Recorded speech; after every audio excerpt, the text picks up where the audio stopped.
आपकी पाठशाला में आप सभी का स्वागत है।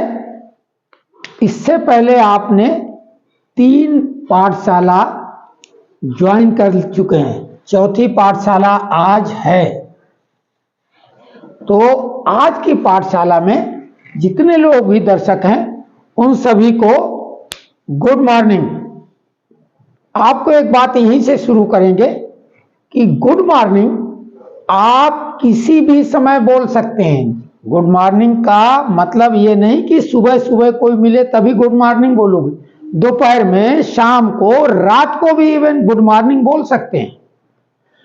लेकिन हमने एक वाकया देखा था, वो उसकी पूरी कहानी नहीं बताएंगे।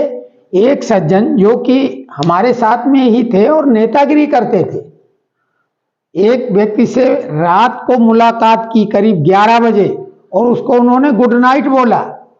तो गुड नाइट और गुड मॉर्निंग में फर्क है कि गुड मॉर्निंग कभी भी कर सकते हो, लेकिन पहली बार अगर उस व्यक्ति से मिल रहे हो। लेकिन गुड नाइट केवल विदा लेते समय बोला जाता है, फिर कम से कम उस रात्रि के बाद दोबारा मिलने की गुंजाइश ना हो। कम से कम अगले दिन मिलो तो गुड नाइट बोल सकते हैं। गुड इवनिंग शाम के समय बोल सकते हो, गुड आफ्टरनून दोपहर के बाद बोल सकते हो। लेकिन गुड मॉर्निंग आप पहली बार मिल रहे हैं तो बोल सकते हैं। ये बात सामान्य सी है, ज्यादातर लोग जान रहे होंगे, लेकिन एक आध लोग ऐसे हमारे नए होंगे जो शायद ये ना जानते हो, इसलिए हमने बताया। और आजकल हम सामान्य जानकारी भी अगर लेते हैं तो गूगल पर आश्रित हो जाते हैं। गूगल सर्च इंजन है, लेकिन ज्ञान का महासागर है। हम उसको गूगल सर्च इंजन ना बोल के, हम तो व्यक्तिगत उसको गूगल गुरु बोलते हैं। लेकिन एक बात ये भी बता दें कि हर जगह गूगल का सहारा लेना, गूगल पर आश्रित रहना ठीक नहीं। कई जानकारियां सही नहीं होती हैं। गूगल में जो भी जानकारी आपको मिलती है उसको जांचने परखने की भी आपके अंदर समझ होनी चाहिए। तो हम आज का कार्यक्रम इसी बात को लेके करेंगे कि गूगल हर जगह सही नहीं होता है।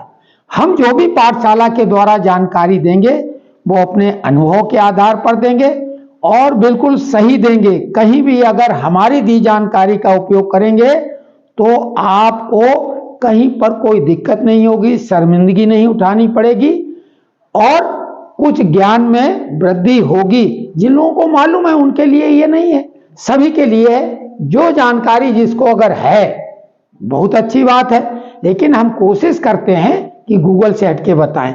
अब एक जैसे शब्द है होम, बहुत कॉमन सा है, यानी घर। होम अगर आप आजकल फुल फॉर्म भी लोग बना लेते हैं हर चीज का। होम का फुल फॉर्म अगर गूगल से पूछेंगे तो एकदम से अगर बोलेंगे होम फुल फॉर्म तो वो बोलेगा हाउसिंग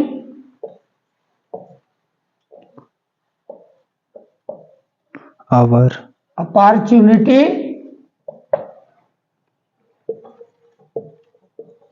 मेड इक्वल।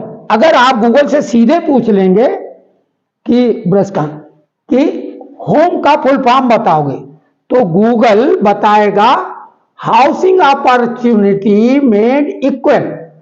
अब ये होम से कितना मैच कर रही है आप समझ लो। हाउसिंग का मतलब मकान होते हैं, अपॉर्चुनिटी का मतलब अवसर, मेड मतलब बना, इक्वल मतलब बराबर।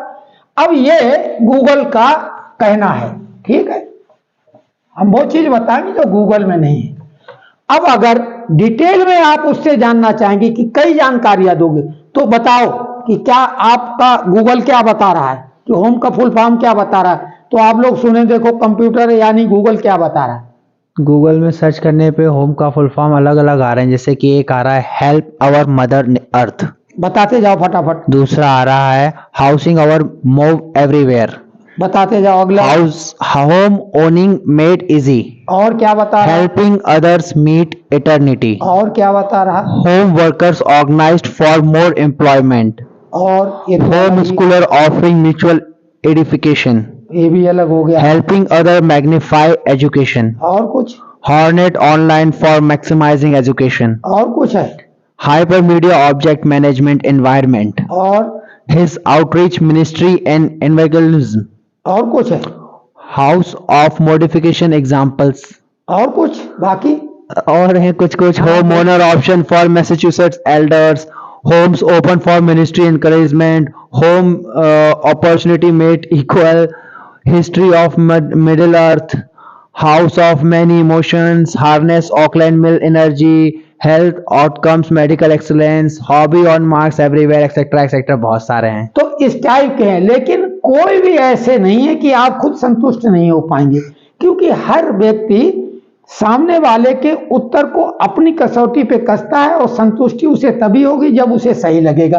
अब हमारा भी एक प्रयास देखिए, जो कि कहीं गूगल में नहीं, किसी किताब में, किसी अखबार में या कोई भी क्लास में नहीं मिला होगा। नया प्रयोग देखिए, क्योंकि हम भी अपना लॉजिक और तर्क लगाते हैं। होम का मतलब हम हमारे हिसाब से हॉस्पिटलिटी,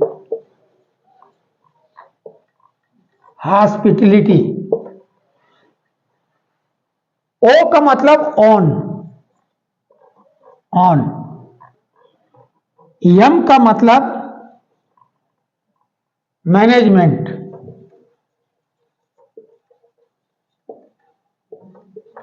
और ई का मतलब एम्पायर।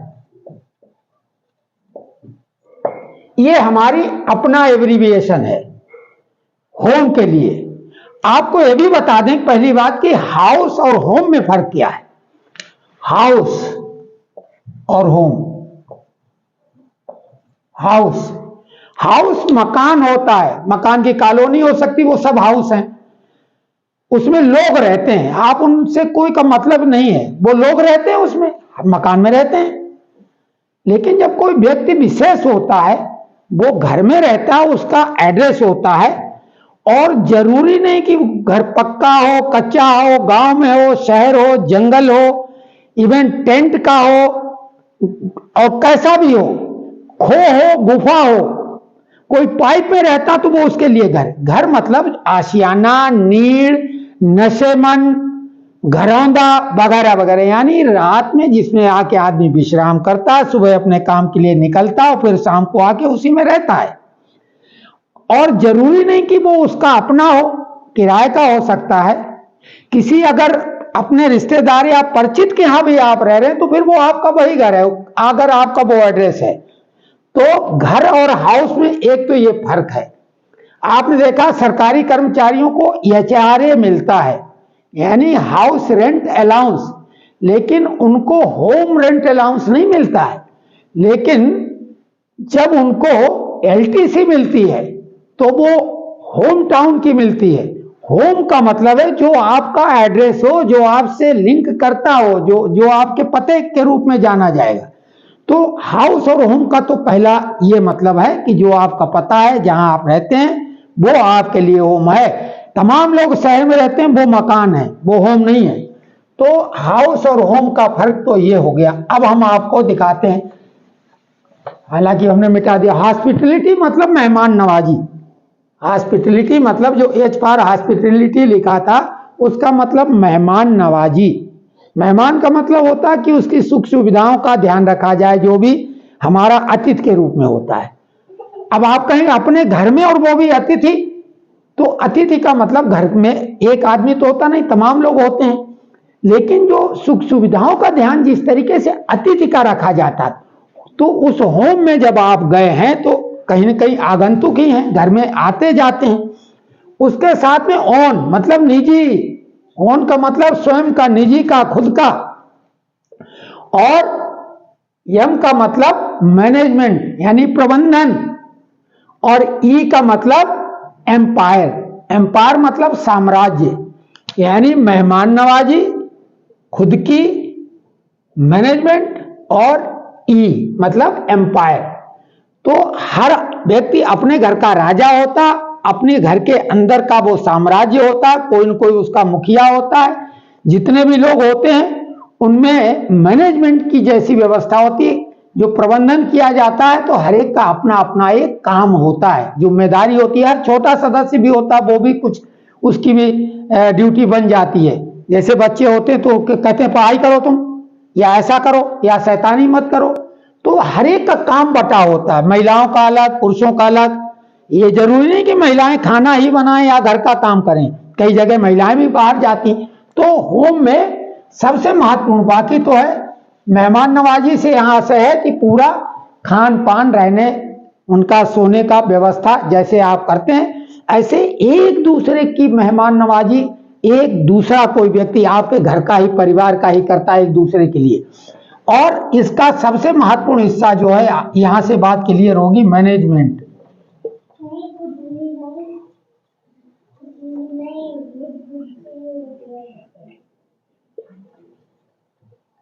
मैनेजमेंट, ये जो मैनेजमेंट है, मैनेज मतलब प्रबंध और मैनेजमेंट मतलब प्रबंधन। यानी मैनेज तो कोई चीज की आप व्यवस्था करते हैं, लेकिन जब मैनेजमेंट होता है तो जो लोग होते हैं एक से अधिक है, स्वाभाविक मैनेजमेंट में एक से अधिक लोग होंगे, तो उसमें कोई हेड होगा, कोई उससे बाद का होगा, डिप्टी होगा, और फिर बाद में सब हेड होते चले जाएंगे, फिर बाद में सामान्य सदस्य। तो मैनेजमेंट में मैनेज बना हुआ है, मैनेज यानी प्रबंध, और मैन मतलब आदमी, व्यक्ति इसको कह सकते हैं, व्यक्ति, एक से अधिक व्यक्ति। ठीक से लिखते हैं जरा, पढ़ने में आ जाए। मैन मतलब व्यक्ति, और ये टी से बहुत सारे फैक्टर निकलेंगे, हम मिटा के लिखते हैं अभी। टी से,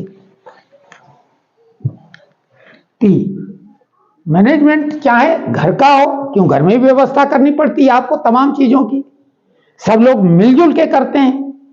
कई काम होते हैं, क्यों घर में भी काम होते हैं, प्रोडक्टिविटी होती है, उसका आउटपुट निकलता है, उसमें इनपुट भी होता है, और हर चीज का प्रबंधन हर जगह होता है, जीवन में हर क्षेत्र में हर जगह जहां कहीं भी हो उसका प्रबंधन करना ही पड़ता है। तो मैनेजमेंट एक से अधिक लोगों का होता है, और जब जहां पे प्रबंध किया जाएगा, प्रबंधन लोगों के द्वारा, तो पहले टी का मतलब है टीम। इसको हम आराम से लिखेंगे, टीम। टीम का मतलब आप ये समझ लो कि कई लोग हैं तो वो भीड़ नहीं है, जैसे खेलों में टीमें होती, क्रिकेट की ही टीम को ले लो, 11 लोग होते हैं, हर एक का दायित्व तो अलग अलग है, कौन कहां पे क्या करेगा, और वो पूरी ताकत से अपना जिम्मेदारी के साथ वो काम करता है। तो एक टीम भावना होनी चाहिए। दूसरी बात, वो टीम करेगी क्या, जैसे अलग अलग खेल होते हैं, तो घर में अगर मैनेजमेंट है, कारखाने में है, ऑफिस में, अलग अलग जगह का मैनेजमेंट अलग काम करेगा। तो टीम, पहले टीम तो हो गई, लेकिन टीम का कुछ टारगेट होगा, वो टीम करेगी क्या, उसका हर एक व्यक्ति का अपना एक लक्ष्य होता है। फिर जब लक्ष्य हो गया तो टीम का टारगेट भी सेट हो गया, तो फिर उसके बाद कितने टाइम में करना, ऐसा नहीं है, घर में भी सब काम होता है तो इतने टाइम में एक लगभग अनुमान लगा लिया जाता है, या उम्मीद की जाती कि इतने टाइम में अमुक व्यक्ति ये काम कर लेगा।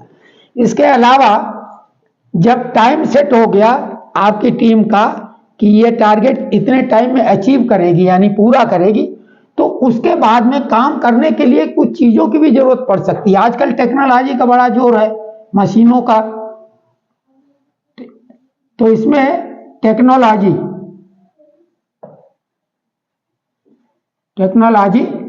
यानी टेक्निक मतलब टेक्नोलॉजी।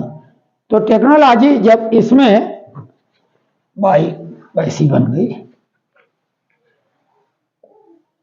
टेक्नोलॉजी घर में मिक्सी भी हो सकती है, तरह तरह के घर में भी आजकल कोई भी व्यक्ति है टेक्नोलॉजी का सहारा लेता, काम आसान हो जाता है। इसके अलावा जब टेक्नोलॉजी आ जाएगी तो कोई नई चीज, अच्छी चीज ले आए, और हर एक उसको ऑपरेट नहीं कर पाता है, तो उसको बताना पड़ता है, समझाना पड़ता है, यानी प्रशिक्षण देना पड़ता है, यानी ट्रेनिंग देनी पड़ती है। क्योंकि टेक्नोलॉजी से काम तो सुगम होता है, लेकिन उसकी ट्रेनिंग चाहिए, यानी प्रशिक्षण चाहिए उस मशीन को ऑपरेट करने के लिए।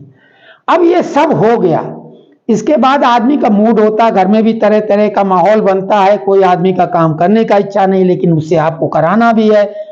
तो ये नहीं कि बच्चों को ही बहलाया फुसलाया जाता, आपस में, चाहे वो ऑफिस हो, चाहे फैक्ट्री हो, चाहे घर हो, कहीं भी एक सबसे कमाल का शब्द है और वो शब्द है टैक्ट। वो शब्द है टैक्ट। और टैक्ट मतलब युक्ति। आपको वो काम बनाना है, निकलवाना है, करवाना है।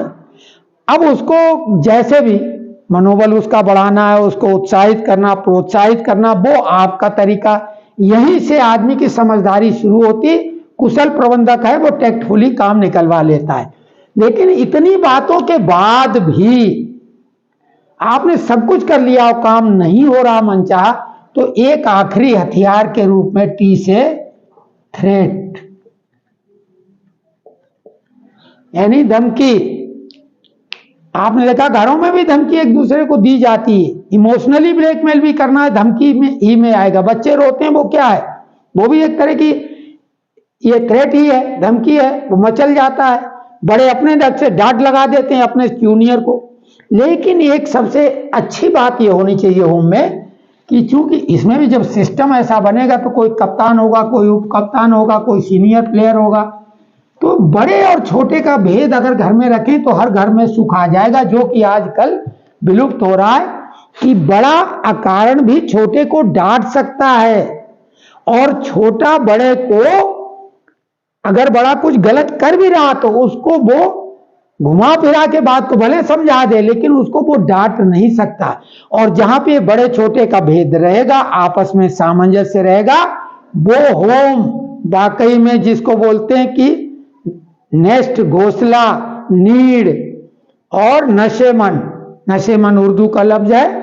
तो ये घर जो होता है उसमें आनंद वास करता है। और नहीं तो कलह होगा तो घर कैसी स्थिति हो जाएगी कलह के कारण, आप सभी समझते हैं। तो आज की पाठशाला इस पे थी कि ज्ञान उधारी का लेने के समय परख अवश्य लो। गूगल गुरु में विशाल भंडार है, लेकिन उसको आपको कसौटी पे कस के ही समझना, परखना और तभी प्रयोग करना चाहिए। धन्यवाद आज के क्लास जिन लोगों ने अटेंड की।